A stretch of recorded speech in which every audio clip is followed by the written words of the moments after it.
അസ്സലാമു അലൈക്കും വറഹ്മത്തുള്ളാഹി തആല വബറകാതുഹു. അന്ന് നുസൈബയുടെ ഫോണിലേക്കതാ ഒരു മെസ്സേജ് വരുന്നു. റബ്ബേ, ഒരു വോയിസ് ക്ലിപ്പാണല്ലോ ഇത്. ഏതാണ് നമ്പർ? സേവ് അല്ല. ഒരു നിമിഷം അവൾക്ക് ഭയം തോന്നി. പഠിച്ച റബ്ബേ, എന്താണിത്? ആരാണിത്? ഒന്നും അറിയുന്നില്ല. ആ ഒരു വോയിസ് ക്ലിപ്പ് അവളിതാ ഓപ്പൺ ചെയ്യുന്നു. ആ വോയിസ് കേട്ട അവൾ ശരിക്കും ഞെട്ടിപ്പോയി. പഠിച്ച റബ്ബേ, ഇല്ല, എനിക്കിനി ഷമ്മാസിൻ്റെ കൂടെ ജീവിക്കാൻ കഴിയുമെന്ന് തോന്നുന്നില്ല. ഹേയ്, എന്താണിത്? അവനെ ഇല്ലായ്മ ചെയ്യുന്നോ? എന്താണ് റബ്ബേ ഞാനീ കേട്ടത്? അവൾ അത് ഒരിക്കൽ കൂടി കേട്ടു നോക്കി.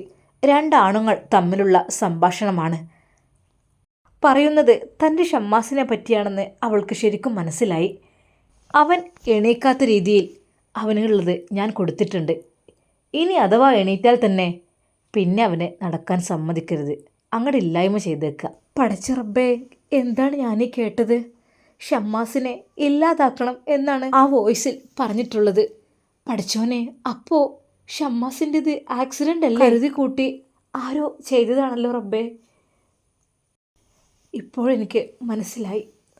ഇല്ല, ഞാനും ഷമ്മാസും ഒരുമിച്ച് ജീവിക്കുന്നത് ഇഷ്ടമില്ലാത്ത ആരൊക്കെയോ ഇവിടെയുണ്ട്. അതുകൊണ്ട് അവനെ ഇല്ലാതാക്കാൻ വേണ്ടിയിട്ടായിരുന്നു ആ ഒരു അക്രമം. അത് പഠിച്ചോനെ, ആരാണ് ചെയ്തത്? അള്ളാഹുവേ, എന്തൊക്കെയാണ് ഞാൻ ഈ കേൾക്കുന്നത്? എനിക്ക് എൻ്റെ ഷമ്മാസിൻ്റെ കൂടെ ജീവിക്കാൻ സാധിക്കില്ലേ? പഠിച്ച റബ്ബേ, എല്ലാം ശരിയായി നല്ല രീതിയിൽ റാഹത്തായി നിക്കാഹിനുള്ള ഒരുക്കങ്ങൾ പൂർത്തിയാക്കാം എന്നൊക്കെ പറഞ്ഞതാണ് ഉപ്പ. അപ്പോഴേക്കും ഇതാ, പഠിച്ചോനെ, നിക്കാഹ് കഴിഞ്ഞാലും ഇനി ഞങ്ങളെ ഒരുമിച്ച് ജീവിക്കുവാനോ അല്ലെങ്കിൽ ഒരുമിച്ച് കഴിയുവാനോ സമ്മതിക്കില്ല. ആരാണ് ഈ വോയിസിൻ്റെ ഉടമ എന്നൊന്നും എനിക്കറിയില്ല. ശബ്ദം കേട്ടിട്ട് നല്ല പരിചയമുള്ള പോലെ, പക്ഷേ ആരെയും തെറ്റിദ്ധരിക്കാൻ പാടില്ലല്ലോ. എന്തായാലും വേണ്ടില്ല, പഠിച്ച റബ്ബേ, നീ ഇത് തെളിയിച്ചു കൊണ്ടാ. എല്ലാവരും ആക്സിഡൻ്റ് എന്ന് കരുതിയ ഷമ്മാസിൻ്റെ ആ അപകടം ഒരിക്കലും അതൊരു ആക്സിഡൻ്റ് അല്ല, അതുണ്ടാക്കി തീർത്തത് തന്നെയാണ്. കരുതി കൂട്ടി ഞങ്ങളുടെ വിവാഹം അറിഞ്ഞ ആരോ അത് ഇല്ലായ്മ ചെയ്യാൻ വേണ്ടി എടുത്ത പണിയാണ്. നുസൈബക്ക് താൻ കേട്ടത് വിശ്വസിക്കാൻ കഴിഞ്ഞില്ല.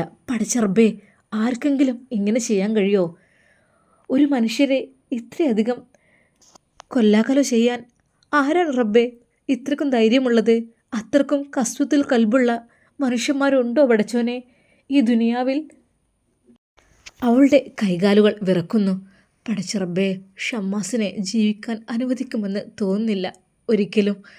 ഹേയ് പടച്ചോനെ, എൻ്റെ കാരണം കൊണ്ട് ഒരിക്കലും ഷമ്മാസിൻ്റെ ജീവൻ അപകടത്തിലാവരുത്. നുസൈബ് ധൈര്യം വീണ്ടെടുത്ത് ഉമ്മയുടെ ഫോണിൻ്റെ അടുത്തേക്ക് പോയി. ഉമ്മ ചോദിച്ചു, മോളെ എന്താ? ഉമ്മ, ആ ഫോണും തരുമോ? എന്താ മോളെ, നീ വല്ലാതെ അങ്ങ് വിറക്കുന്നുണ്ടല്ലോ. ഹേയ്, ഒന്നുമില്ല ഉമ്മ, ആ ഫോണൊന്ന് തരുമോ? എന്തിനാ മോളെ, നിൻ്റെ നെറ്റില്ലേ? ഇല്ലാഞ്ഞിട്ടല്ല, ഇപ്പം തരാം ഉമ്മ. ഉമ്മ അതാ അവൾക്ക് നേരെ ഫോൺ നീട്ടുന്നു. അവൾ ഉമ്മയുടെ ഫോൺ എടുത്തു. തൻ്റെ ഫോണിലേക്ക് വന്ന മെസ്സേജ് വന്ന ആ ഒരു നമ്പർ അതാ ഉമ്മയുടെ ഫോണിൽ ഡയൽ ചെയ്യുന്നു. പടച്ച റബ്ബേ, എൻ്റെ ഉമ്മയുടെ ഫോണിൽ ഈ നമ്പർ സേവ് ആണല്ലോ.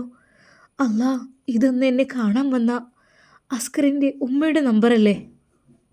ഒരു നിമിഷം നുസൈബക്ക് അത് തിരിച്ചറിഞ്ഞു. അതെ, എൻ്റെ നമ്പറും വാങ്ങിപ്പോയിരുന്നു ആ ഉമ്മയുടെ ഫോണിൽ നിന്നാണ് ഇങ്ങനെയൊരു മെസ്സേജ് വന്നിട്ടുള്ളത്. അല്ലാ, അവരിത്രക്കും ഭീകരന്മാരാണോ? ആ ഉമ്മ നല്ലൊരു പാവ ഉമ്മായിരുന്നല്ലോ.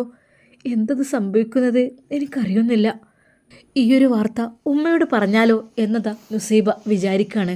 ഉമ്മ, ഒരു നിമിഷം അവൾക്കത് ബോധ്യപ്പെട്ടു. വേണ്ട, ഉമ്മയോടിത് പറയണ്ട. ഉമ്മയോടൊക്കെ ഇത് പറഞ്ഞാൽ ഉമ്മക്കൊക്കെ പേടിയായിരിക്കും അവനെ കൊണ്ട് കെട്ടിച്ചു തരാൻ വേണ്ടിയിട്ട്.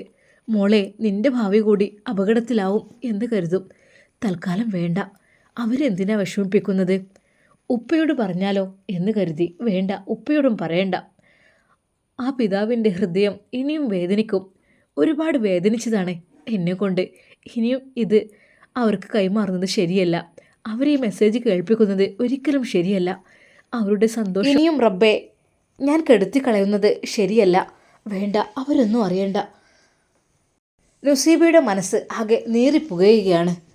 ഉമ്മ ചോദിച്ച്, എന്താ പെണ്ണ് എനിക്കൊരു പൊറുതിയേട്?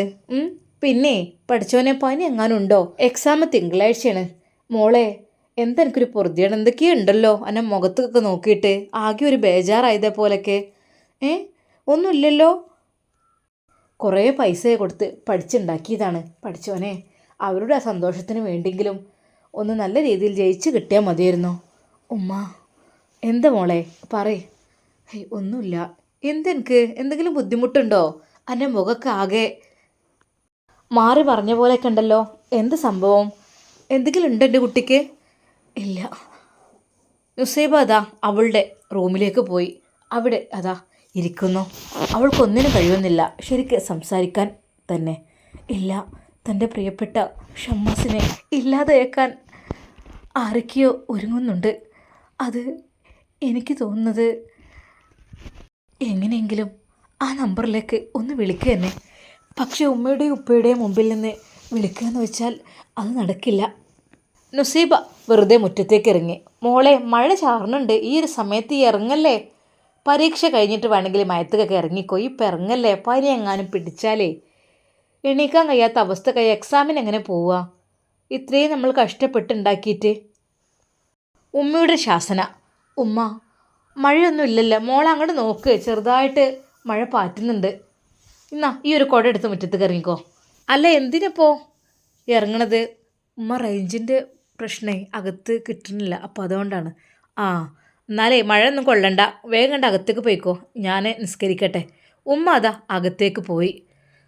നുസൈബക്ക് അപ്പോഴാണ് ആശ്വാസമായത്. അല്ലെങ്കിൽ ഉമ്മ അതെല്ലാം കേട്ട് കഴിഞ്ഞാൽ ഉമ്മയും ആകെ ടെൻഷനാവും. പിന്നീട് ഈ ഒരു ബന്ധം വീണ്ടും ഇല്ലാതാകുന്ന രീതിയിലാകും. അല്ലാ, ഇനിയും ഇത് മുടക്കല്ലേ റഹ്മാനെ. മനസ്സിൽ ഒരുപാട് ആഗ്രഹിച്ചതാണ്. പഠിച്ച റബ്ബേ.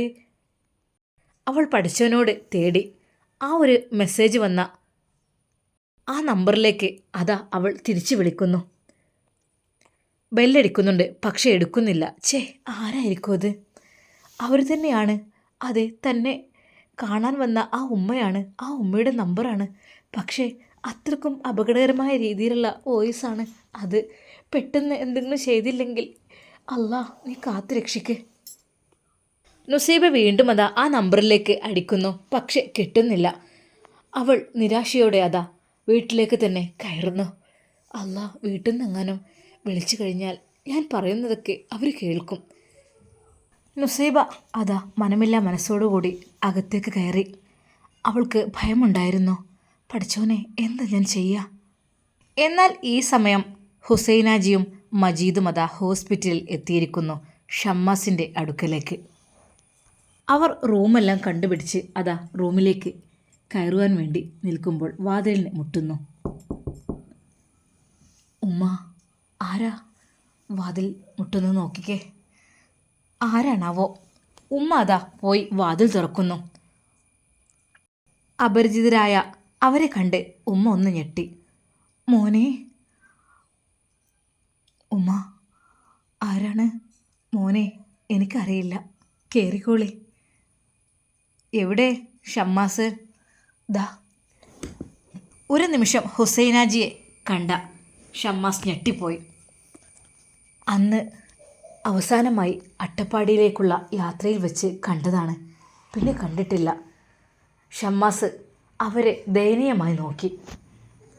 ഷമ്മാസേ, അപകടങ്ങളൊക്കെ അറിയാൻ കുറച്ച് വൈകിപ്പോയി. പിന്നെ എന്ത് പറ്റിയത്? എന്താ ആക്സിഡൻറ്റ് പറ്റിയത്? കാര്യപ്പെട്ട എന്തെങ്കിലും പറ്റിയിക്കണോ? കാരണം നമ്മളെ കൂടെയുള്ള യാത്രയായിരുന്നേ, പക്ഷെ ഒരുമിച്ചൊരു വണ്ടിയിലല്ലാന്നേ ഉള്ളൂ. ഒരുമിച്ച് വണ്ടിയിൽ പോവുകയാണെങ്കിൽ ഇപ്പോൾ ഒരു കുഴപ്പമുണ്ടാവില്ലായിരുന്നു. അതിപ്പോൾ ഓൻ്റെ വണ്ടി എടുത്തു, നമ്മളെ വണ്ടി എടുത്തു. നമ്മളെ മുന്നിലായിട്ട് നമ്മളെ നാട്ടിലേക്ക് ഇങ്ങോട്ട് എത്തി. നമുക്കിപ്പോൾ അത് അറിയില്ലല്ലോ, കാണാനില്ലാതായതും ആക്സിഡൻറ്റ് പറ്റിയതൊന്നും. പിന്നെ ഇപ്പോൾ ആരൊക്കെ പറഞ്ഞു കേട്ടു. ഒരിക്കൽ ഫോണിനും വേണ്ടിയിട്ട് ഷോപ്പിലേക്ക് ഒന്ന് കയറി നോക്കിയപ്പോഴും ഓനെ ചോദിച്ചപ്പോൾ ഇവിടെ ഇല്ല, ആക്സിഡൻ്റ് ആയിട്ട് ഹോസ്പിറ്റലിലാന്നൊക്കെ പറഞ്ഞു. എന്തായാലും ചോദിച്ചറിഞ്ഞ് ഇങ്ങോട്ടെത്തി. ഷമ്മാസിന് ഒന്നും മിണ്ടാൻ കഴിഞ്ഞില്ല. അല്ല എന്തിയപ്പോൾ വർത്താനം പറയണമെങ്കിൽ കുഴപ്പമൊന്നുമില്ലല്ലോ? ഉമ്മയോട് ചോദിച്ചു. ഓന് സംസാരിക്കാനൊന്നും കഴിയൂലേനും, ഇപ്പോൾ ഒന്ന് റെഡിയായി വന്നിട്ടേ ഉള്ളൂ. ആണല്ലേ? ഓ, വല്ലാത്തൊരു വേദനയായിപ്പോയി. കാരണം നമ്മളെ കൂടെ വന്നിട്ടേ നമ്മളെ മോനെപ്പോലെയാണ് ഞാൻ അവനെ കരുതിയിരിക്കുന്നത്. ഓൻ്റെ വിശ്വാസം, ഓൻ്റെ നല്ല സ്വഭാവം ഒക്കെ കണ്ട് ഓൻ്റെ ഒരു സഹായത്തോടെ ഓനക്കല്ല ഇപ്പോൾ ഈ മൊബൈൽ ഷോപ്പിനെ കുറിച്ചൊക്കെ അറിയാം. അപ്പോൾ അതിനെക്കുറിച്ചൊരു അറിഞ്ഞപ്പോൾ ഒരു ഷോപ്പ് ഇടണമെന്നൊക്കെ അവിടെ തോന്നി. അപ്പോൾ അറിയണവനല്ലേ ഏറ്റവും നല്ലത് എന്ന് കരുതി ഓനെ തന്നെ കണ്ടുപിടിച്ച് കൊണ്ടുപോയി. അപ്പോൾ നിങ്ങളെൻ്റെ മോൻ്റെ കൂടെ ഇല്ലായിരുന്നോ? ഉമ്മ ചോദിച്ചു. അല്ലേ, നിങ്ങൾ കരയല്ലേ? അതായത് നമ്മൾ ഓലൊരുമിച്ചാണ് പോയത്. തിരിച്ച് വന്നപ്പോൾ ഞങ്ങൾ കുറച്ച് മുന്നിൽ പോന്ന്, ഓന് കുറച്ച് ബാക്കിലായിട്ടാണ് പോകുന്നത്. എന്താണ് സംഭവിച്ചത് ഒന്നും അറിയണില്ല. നമ്മൾ പറയുന്നുണ്ട് അപ്പത്തിന് അവിടെ പാഞ്ഞ് എത്തൂലേ? ഇത് അറിയാഞ്ഞിട്ടല്ലേ? അറിയാതെ എന്ത് ചെയ്യാനാ? സാരില്ല, ഓരോ വിധി. നിങ്ങൾക്ക് എന്തെങ്കിലും ബുദ്ധിമുട്ടും കാര്യങ്ങളൊക്കെ ഉണ്ടെങ്കിൽ നമ്മളോട് പറഞ്ഞോണ്ടിട്ടോ. കാരണം ഓൻ അങ്ങനത്തെ ഒരു മനുഷ്യനാണേ. ഷമ്മാസിന് ഒന്നും മിണ്ടാൻ കഴിഞ്ഞില്ല. അവൻ്റെ കണ്ണുകൾ നിറഞ്ഞു. മോനെ, കരയൊന്നും വേണ്ട, സാരല്ല, പഠിച്ചോൻ്റെ വിധിയല്ലേ, ഒക്കെ മാറിക്കോളുന്നേ. ഉമ്മയോട് ഹുസൈനാൽ ചോദിച്ചു. അല്ല, ഡോക്ടർ എന്താ പറഞ്ഞത്? എണീറ്റ് നടക്കുന്നറ്റ പറഞ്ഞോ? ആ, ഡോക്ടർ പറഞ്ഞു കുറേയൊക്കെ ലെവലേക്കണ്, ഇനിയും കുറച്ച് തെറാപ്പിയിലൂടെയൊക്കെ റെഡിയാക്കാമെന്ന് പറഞ്ഞിട്ടുണ്ട്. പിന്നെ ഒരുപാട് സംസാരിപ്പിക്കാനും ഒക്കെ പറഞ്ഞ് ലെവലാക്കാൻ പറഞ്ഞു. അപ്പോൾ പിന്നെ സംസാരമൊക്കെ റെഡി ആയിട്ടുണ്ട്, ഓർമ്മശക്തിയും ഒക്കെ മാറ്റുന്നുണ്ട്. ഇപ്പോൾ കുഴപ്പമൊന്നുമില്ല, ഇനിയിപ്പോൾ നടന്നൊന്ന് റെഡിയായി കിട്ടിയാൽ മതി. അപ്പോൾ ഡോക്ടർ നടക്കാൻ പറ്റുമെന്ന് ശരിക്കും പറഞ്ഞോ? ആ, അത് നമ്മളിങ്ങനെ കുറച്ച് അതിൻ്റേതായിട്ടുള്ള ട്രീറ്റ്മെൻറ്റ് ഇങ്ങനെ കൊടുത്തുകൊണ്ടിരിക്കണം, അങ്ങനെ ഇങ്ങനെ ലെവലാവുമെന്ന് പറഞ്ഞു. ഹുസൈനാജി അതാ മജീദിൻ്റെ മുഖത്തേക്ക് നോക്കുന്നു. അവരെന്തോ കണ്ണുകൊണ്ട് ആംഗ്യം കാണിച്ചു. കുട്ടിയെ, ഒന്നും സാരല്ല, ഒക്കെ ഓരോന്ന് നമുക്ക് വരാനുള്ള വൈക്ക് തങ്ങൂരല്ലോ, അതാന്ന് വിചാരിച്ചാൽ മതി. പിന്നെ ഒന്നും ഉണ്ടാവില്ല, ഒക്കെ മാറിക്കോളും. ഒന്നും മിണ്ടാൻ വയ്യല്ലേ? സംസാരിക്കാൻ കഴിയണില്ല. അല്ലെങ്കിലും ചിലപ്പോൾ അങ്ങനെ ഉണ്ടാവും. അങ്ങനെ ഈ ആക്സിഡൻ്റൊക്കെ പറ്റി തലക്കൊക്കെ പരിക്ക് പറ്റിയാലൊക്കെ പിന്നെ കാലാകാലം ചിലപ്പോൾ ഈ ഒരു കിടത്തം തന്നെ ആയിരിക്കും. എണീറ്റ് നടക്കാനും നീക്കാനും ഒന്നും പറ്റൂല, അങ്ങനെ ഉണ്ടാവും. അങ്ങനെ എത്ര ജന്മങ്ങൾ. നട്ടലിനൊക്കെ എന്തെങ്കിലും പറ്റിക്കഴിഞ്ഞാലേ പിന്നെ ഒരിക്കലും എണീക്കാൻ കഴിയൂല. ഒന്നെങ്കിൽ ആ ഇരുത്തം വീൽ ചെയറിൽ, അല്ലെങ്കിൽ ആ കെടുത്തം. അതന്നെ, ബാക്കിയുള്ള ആരെങ്കിലും എന്തെങ്കിലുമൊക്കെ ചെയ്ത് കൊടുക്കേണ്ടി വരും. അങ്ങനത്തെ അവസ്ഥയും വരും. എന്താ ഇപ്പം ചെയ്യുക? എന്നാലും കണ്ണ് തുറന്ന് കിട്ടിയില്ലേ, അതന്നെ വലിയ ഭാഗ്യം. മറ്റേത് കണ്ണ് തുറക്കാനും കഴിയൂല, ഒന്നിനും പറ്റാത്ത അവസ്ഥയാണ്, ഒരു ബോധവുമില്ല, കഥയില്ല എന്നൊക്കെ പറഞ്ഞപ്പോഴേ മനുഷ്യൻ പേടിച്ചുട്ടാ. എന്നാലും കണ്ണ് തുറന്നല്ലോ, അതെങ്കിലും വലിയത്. ഞാൻ എണീക്കാൻ പറ്റിയില്ലെങ്കിലും ഖേദമൊന്നും വിചാരിക്കണ്ട. ഇതന്നെ ചുറ്റുള്ളൊക്കെ ഒന്ന് കാണാൻ കഴിയുമല്ലോ, കിടന്ന കിടപ്പില്ലെങ്കിലും. അതന്നെ വലിയ ഭാഗ്യം എന്ന് വിചാരിച്ചാൽ മതി. എന്ത് സംഭവിച്ചതെന്ന് നോക്കിയിട്ട് ഒരു പിടുത്തവും കിട്ടണില്ല. കാരണം ആ ഭാഗത്ത് കുറേ ഈ കള്ളന്മാരും കൊള്ളക്കാരും കയ്യിലൊക്കെ എന്തേണ്ട് തട്ടിപ്പറിച്ച് ഓടാനൊക്കെ ഒരുപാട് ആൾക്കാരുണ്ടാവും. നമ്മൾ ഒറ്റക്കൊന്നും ആ വൈക്ക് അങ്ങനെ പോരാനും പറ്റൂല. എല്ലാവരും കൂടി കൂട്ടുക. ഒരു കാറിൽ 2-3 ആളെങ്കിലൊക്കെ വേണം. ഒറ്റക്കൊന്നും ആ വൈക്കേ പോകാൻ പറ്റൂല. പെട്ടെന്ന് കൈയാട്ടും, വണ്ടി നിർത്തും. പിന്നെ നമ്മളെ കയ്യിലുണ്ടെന്ന് വെച്ചാൽ പിടിച്ച് പറിച്ച് വാങ്ങുക, തലക്കടിക്കുക, അങ്ങനെ എന്തൊക്കെയാണ് അവിടുത്തെ പതിവ്. അപ്പോൾ അതാണ് സംഭവിച്ചത്. എന്തപ്പോൾ ചെയ്യാം? ആ, ഒന്നും സാരമില്ല എന്ന് കൂട്ടിക്കോളി.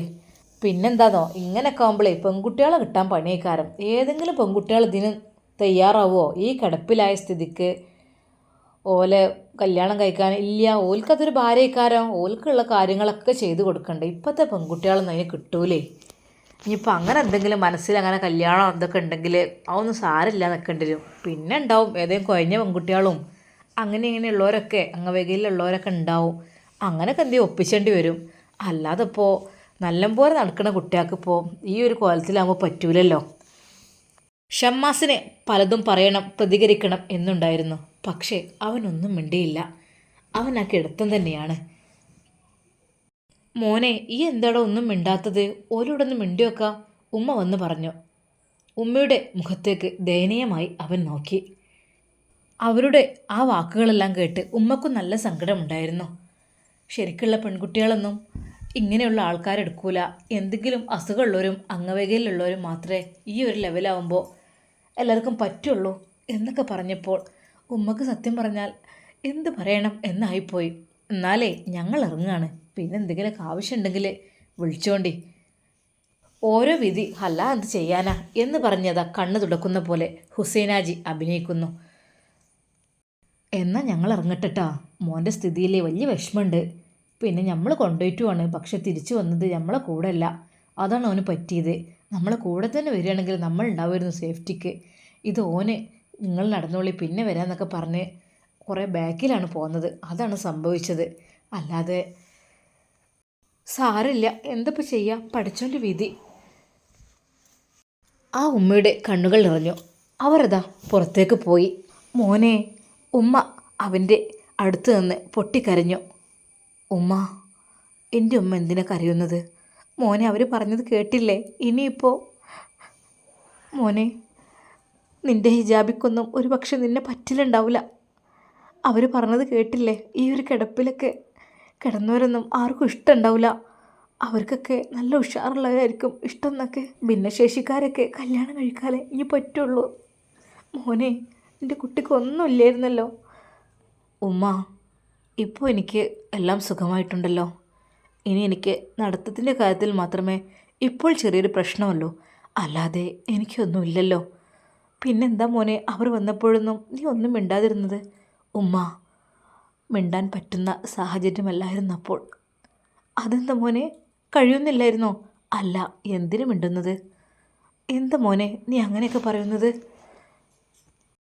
അല്ലമ്മ, അത് അവർക്കതൊരു സന്തോഷമായിക്കോട്ടെ എന്ന് വിചാരിച്ചു. മോനെ, നീ എന്തൊക്കെയാണ് പറയുന്നത്? അവർക്ക് സന്തോഷമാവേ എന്തിന്? എന്ത് കാര്യത്തിന്? ഹേയ് ഉമ്മ, ഞാൻ വെറുതെ പറഞ്ഞതാ. ഷമ്മാസിൻ്റെ ആ വാക്കുകൾ കേട്ട് ഉമ്മയുടെ മനസ്സിൽ എന്തൊക്കെയോ ഓരോ ദുരൂഹത.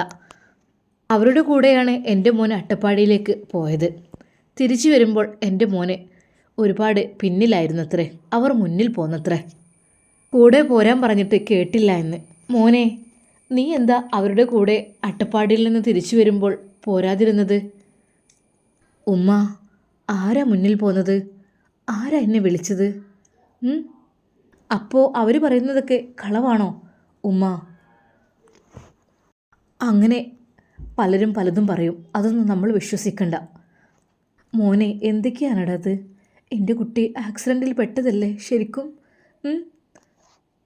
എന്താ സംഭവിച്ചത്? എൻ്റെ കുട്ടി ഇതുവരെ എന്നോടൊന്നും തുറന്നു പറഞ്ഞിട്ടില്ല, ഞാൻ ചോദിച്ചിട്ടുമില്ല. ആക്സിഡൻ്റായി കൊക്കയിൽ വീണ് കിടക്കുന്ന രീതിയിലാണ് കണ്ടത് എന്നൊക്കെയാണ് അറിയാൻ കഴിഞ്ഞത്. പറയടാ, എൻ്റെ മോനെ എന്താ പറ്റിയത്? ആളുകൾ കരുതി കൂട്ടി ചെയ്തതാണോ എൻ്റെ കുട്ടിയോടത്? ഉമ്മ, ഞാൻ എന്തിനത് നിങ്ങളോട് പറയുന്നത്? ഞാൻ പറയുന്നില്ല, അത് കഴിഞ്ഞു പോയില്ലേ, സാരല്ല. പഠിച്ച റബ്ബ് ഇതുവരെ എന്നെ എത്തിച്ചില്ലേ, ഇനി ഒന്നും പറഞ്ഞ് ഉമ്മ ഞാൻ വിഷമിപ്പിക്കുന്നില്ല. മോനെ, അല്ലാ, എൻ്റെ കുട്ടിക്ക് ശത്രുക്കളുണ്ട് റബ്ബേ. എന്ത് കാരണം കൊണ്ടാണ് പഠിച്ചവനെ എൻ്റെ കുട്ടിക്ക് ശത്രുക്കൾ? എല്ലാവരോടും നല്ല രീതിയിൽ പെരുമാറുന്ന എൻ്റെ പൊന്നു മോനെ ശത്രുക്കളോ? അതെങ്ങനെയാണ് റബ്ബേ? അവൻക്ക് ആരോടും ഒരു വെറുപ്പും വിദ്വേഷവും ഇല്ലാത്ത ആളാണല്ലോ. പിന്നെ എന്താ എൻ്റെ കുട്ടിയെ ഇങ്ങനെ ചെയ്തത്? ആ ഉമ്മ കണ്ണീർ വാർത്തു. എന്നാൽ ഈ സമയം നുസൈബയുടെ വീട്ടിലേക്ക്, നുസൈബയുടെ ഉപ്പയുടെ ഫോണിലേക്ക് അതാ ഒരു കോൾ ചെല്ലുന്നു. അത് മറ്റാരുടേതുമല്ല, ഹുസൈനാജിയുടെ. അയാളുടെ ആ പേര് കേട്ടപ്പോഴെന്നെ ഉപ്പാക്ക് ഒരു മടുപ്പ് തോന്നി. ഉമ്മ ചോദിച്ചു, നിങ്ങളെന്താ ഫോൺ എടുക്കാത്തേ? അതാവും ഹുസൈനാജിയാണ്. മൂപ്പരിപ്പോൾ എന്തിനാ ഈ ഒരു സമയത്ത് വിളിക്കുന്നത്? എന്തെങ്കിലും ഫിത്തിന ഉണ്ടാക്കാനായിരിക്കും. എടുത്തു നോക്കി, എന്തിനാ പറയാൻ പറ്റൂലല്ലോ. ഹലോ, ആ ലത്തീഫേ, എന്തൊക്കെയാ വർത്താനം? അൽഹംദുലില്ലാ, സുഖം തന്നെയാണ്. ആ പിന്നെ കാര്യങ്ങളൊക്കെ ജർണിയിലേ? എന്തേ? അല്ലേ, എൻ്റെ മോളെ കെട്ടാൻ വന്ന ചെക്കനെ കിടപ്പ് ഇപ്പോൾ കണ്ടില്ലേ? ഡോക്ടർ വരെ വിധി എഴുതിയിരിക്കണ്. ഒരിക്കലും എനിക്ക് എണീറ്റ് നടക്കാൻ പറ്റൂല, നട്ടലിന് ക്ഷതേറ്റിക്കണ്, തലക്ക് ഷോക്ക് ഏറ്റിക്കണ്. ഇനിയിപ്പോൾ ആ ഒരു കിടപ്പിലാണോ കിടക്കണത്? ഓരോ വിധി അല്ലാതെ എന്താ. ആ ഒന്നിച്ച് വിഷയമാക്കണ്ട, സാരാക്കണ്ട. കുട്ടിയോട് നല്ലോണം പറഞ്ഞ് മനസ്സിലാക്കി കൊടുക്ക്. എന്നിട്ട് ആ ഒരു ബന്ധം അങ്ങോട്ട് ഇല്ലാതാക്ക്. അല്ലെങ്കിലേ ആ പെണ്ണിൻ്റെ മനസ്സിൽ ഓൻ ഉണ്ടാവും ചെയ്യും. ഇനിയിപ്പോൾ വേറെ എവിടേക്കും കെട്ടിച്ചാലും ഓനെ മനസ്സിൽ വെച്ച് നിൽക്കാൻ പറ്റൂലല്ലോ. ആർക്കെങ്കിലും അത് പറ്റുമോ? ഒരിക്കലും ഇല്ല. ഒരിക്കലും ഒറ്റയ്ക്ക് എണീറ്റ് നടക്കാൻ പറ്റാത്ത ആ ഒരു കിടക്കപ്പായിൽ നരകിച്ചായിരിക്കും ഓൻ്റെ ജീവിതം മുഴുവനും. ഒരിക്കലും ഓനെ എണീക്കാൻ പറ്റൂല. ആ രീതിയിൽ ഓനെ ക്ഷതം പറ്റിക്കണം. നുസൈബയുടെ ഉപ്പയും ഉമ്മയും നുസൈബയും കൂടി അങ്ങോട്ട് പോയ കാര്യവും ഒന്നും ഉപ്പ അയാളോട് പറഞ്ഞില്ല. ഒരു പക്ഷേ അതറിഞ്ഞു കഴിഞ്ഞാൽ തൻ്റെ മോളെയും അപകടപ്പെടുത്തും എന്ന് അറിയുന്നത് കൊണ്ട് തന്നെ അതേ സാരല്ലേ, പഠിച്ചോരോരുത്തരൊക്കെ ഓരോ വിധിക്കണമല്ലേ, അതൊന്നും സാരല്ല. അല്ല എന്താ ലത്തീഫ എൻ്റെ പ്ലാനിങ് ഇഞ്ഞും ആ വയ്യാത്തവനെ കൊണ്ട് എൻ്റെ മോളെ കെട്ടിക്കാൻ വല്ല പ്ലാനിങ്ങും ഉണ്ടോ? അങ്ങനെയാണെങ്കിലേ ഇജ്ജ് തോറ്റു പോയിട്ടോ. എൻ്റെ മോൾക്ക് കാലാകാലം ഓനെ താങ്ങാനേ സമയം ഉണ്ടാവുള്ളൂ. അല്ലാതെ എൻ്റെ കുട്ടി ഒരിക്കലും പഠിക്കാനും പോണില്ല, കുട്ടികളും ഓൾക്കുണ്ടാവില്ല. ഓളെ ജീവിതം ഓനെ നോക്കാൻ വേണ്ടി മാത്രമായിരിക്കും.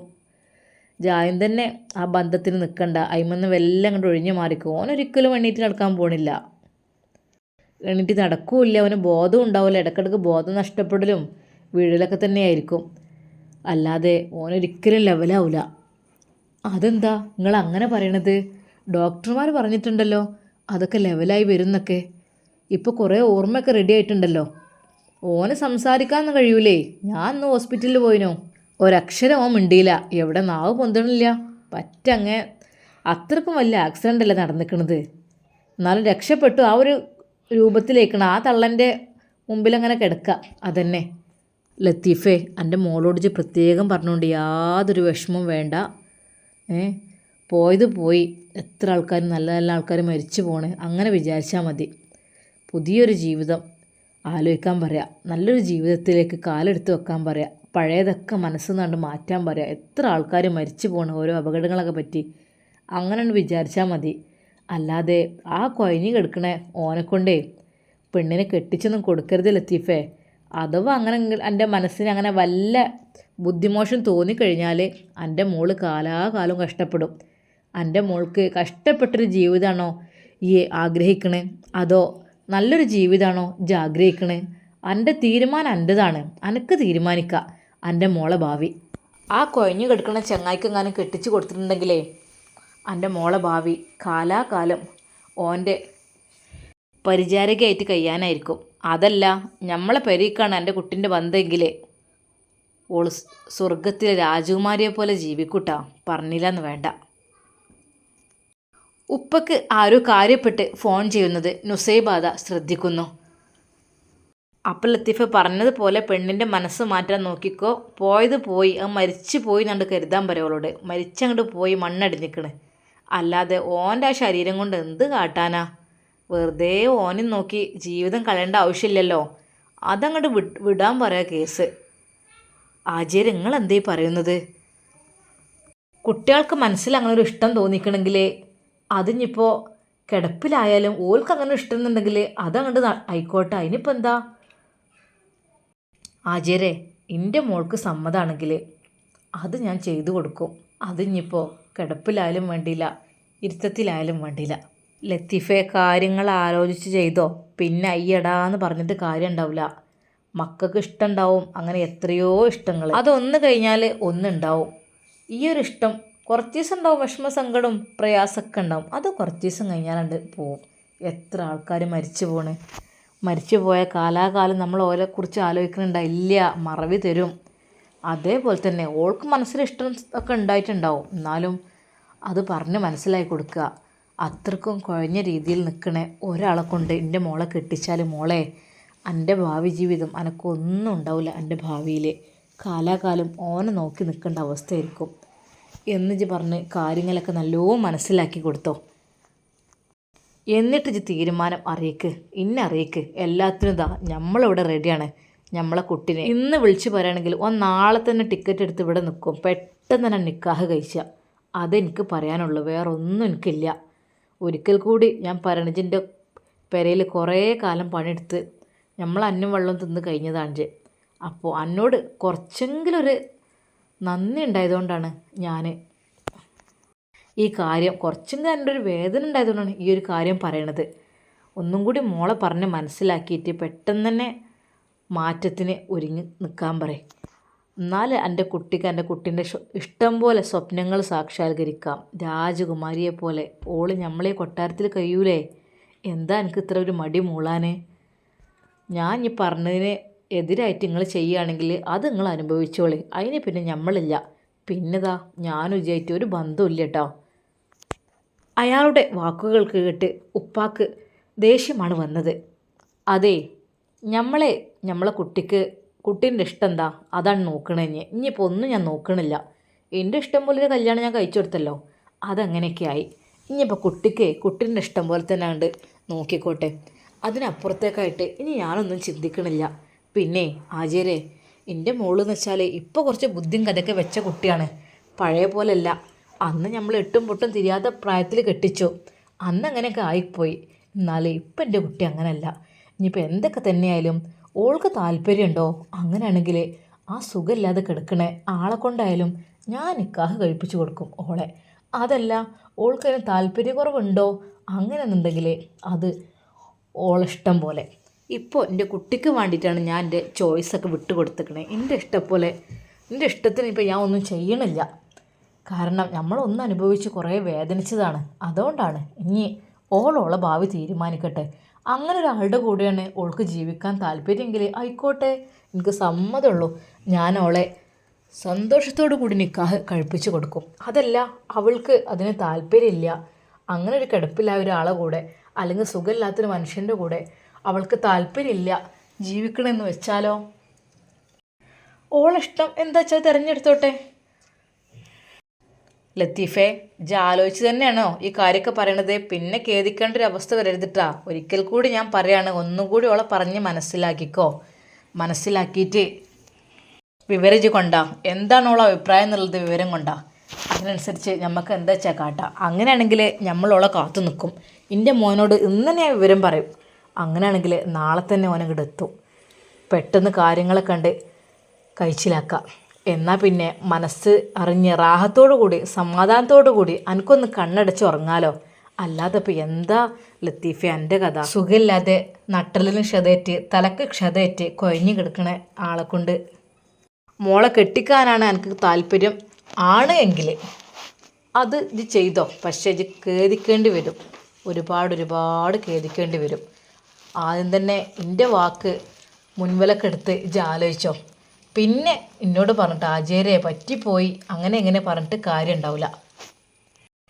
ആചാര്യെ, നിങ്ങൾ ഫോൺ വെച്ചാളേ. തീരുമാനം എൻ്റെ കുട്ടിക്ക് ഞാൻ വിട്ടുകൊടുക്കുകയാണ്. ഓളോളം ഇഷ്ടം പോലെ എന്താ വെച്ചാൽ തീരുമാനിക്കട്ടെ. അതിൻ്റെ അപ്പുറത്തേക്കായിട്ട് ഞാൻ ഒന്നും പറയണില്ല. ഇതെല്ലാം കേട്ട് നുസൈബ ശരിക്കും ഞെട്ടി. പടച്ച റബ്ബേ, അപ്പോൾ ഇയാൾ തന്നെയാണ് എൻ്റെ വിവാഹം മുടക്കാൻ വേണ്ടി നിൽക്കുന്നത്. സത്യമായിട്ടും തെളിവുകളും ഇവിടെ കിട്ടിയിട്ടുണ്ട്. ഇനിയും ഇതിവിടെ വെച്ചുകൊണ്ടിരുന്നാൽ ശരിയാവില്ല. ഉപ്പാക്കെങ്കിലും ആ ഒരു വോയിസ് കേൾപ്പിച്ചു കൊടുക്കണം. പടച്ച റബ്ബേ, ഇയാളായിരുന്നോ ഇത്രക്കും വലിയ ചതി ചെയ്ത അയാൾ? നുസൈബ ശരിക്കും അയാളുടെ ആ ഒരു ഫോണിലൂടെയുള്ള വോയിസും സംസാരങ്ങളും എല്ലാം കേട്ട് ഞെട്ടിപ്പോയിരിക്കുകയാണ്. എന്തിനാ പഠിച്ചോനെ എന്നെങ്ങനെ ഇയാൾ പിന്തുടരുന്നത്? എനിക്കിഷ്ടമല്ല ഒരിക്കലും അയാളുള്ള വീട്ടിലേക്ക് തന്നെ കയറി ചെല്ലുന്നത്. പിന്നെ എന്തിനാണ് എൻ്റെ പിന്നാലെ ഇയാൾ നടക്കുന്നത് വീണ്ടും വീണ്ടും? സത്യം പറഞ്ഞാൽ ഷമ്മാസിനെ അപകടപ്പെടുത്തിയത് ഇയാൾ തന്നെയാണ്, അതിൽ യാതൊരു സംശയവുമില്ല. തെളിവടക്കം എനിക്ക് കിട്ടിയിട്ടുണ്ട്. പഠിച്ച റബ്ബേ, പെട്ടെന്ന് തന്നെ അയാൾക്കെതിരെയുള്ള നടപടിയെടുക്കണം. അതാണ് ഞാൻ ആഗ്രഹിക്കുന്നത്. എന്തൊക്കെ തന്നെയായാലും ഈ വോയിസ് എനിക്ക് ഏറ്റവും ഉത്തരവാദിത്തപ്പെട്ട ആളുകൾക്ക് അയച്ചു കൊടുക്കണം, അല്ലാഞ്ഞാൽ ഒന്നും നടക്കൂല. ഇതെല്ലാം എങ്ങനെയോ എനിക്ക് ഭാഗ്യത്തിന് കിട്ടിയതാണ്. അവരുടെ ഭാര്യയിൽ നിന്നാണ് ഈ ഒരു വോയിസ് എനിക്ക് വന്നിട്ടുള്ളത്. അതെനിക്ക് മനസ്സിലായി. അതെ, ഒരു പക്ഷേ അവരുടെ വീട്ടിലിരുന്ന് സംസാരിച്ചതായിരിക്കും. അതൊരു പക്ഷേ ഇവർ റെക്കോർഡ് ചെയ്തതായിരിക്കാം. നുസൈബയുടെ മനസ്സിൽ അയാൾക്കെതിരെയുള്ള ആ ഒരു പക ഉയർന്നു പൊങ്ങി. ഇല്ല, ഇനിയും ഹുസൈനാജിയെ വെറുതെ വിട്ടാൽ ഒരുപാട് പെൺകുട്ടികൾ ഇനിയും അപകടത്തിലാവും ഇയാളുടെ കെണിയിൽപ്പെട്ടിട്ട്. ഹേയ്, ഒരിക്കലും ഞാൻ സമ്മതിക്കില്ല. പെട്ടെന്ന് തന്നെ ഇയാളെ എങ്ങനെയെങ്കിലും കൊടുക്കണം. അല്ലാ, നീ തുണക്ക്. നുസൈബ ഒരിക്കൽ കൂടി ആ ഉമ്മ അയച്ച ആ വോയിസ് കേട്ടു. ആ വോയിസ് കേട്ട് അവൾക്ക് കൈകാലുകൾ വിറച്ചു. ഇല്ല, ഇവൻ തന്നെയാണ് ഇതിൻ്റെ പിന്നിലുള്ളത്, ഇയാൾ തന്നെയാണ്. ഇനിയും ഇയാളെ വളരാൻ അനുവദിച്ചുകൂടാ.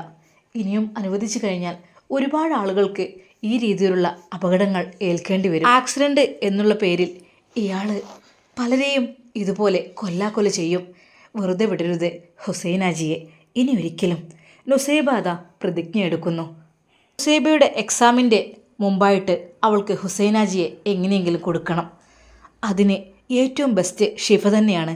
അവൾക്ക് ഈ മെസ്സേജ് ആദ്യം അയച്ചു കൊടുക്കണം. ഇൻഷാ അല്ലാ. നുസൈബ ഷിഫയോട് പറയുമ്പോൾ അവരുടെ പ്രതികരണം എന്തായിരിക്കും? ഹുസൈനാജി പെട്ടെന്ന് കുടുങ്ങുമോ എന്നെല്ലാം നമുക്ക് കാത്തിരുന്ന് കാണാം. എല്ലാവർക്കും അസ്സലാമു അലൈക്കും.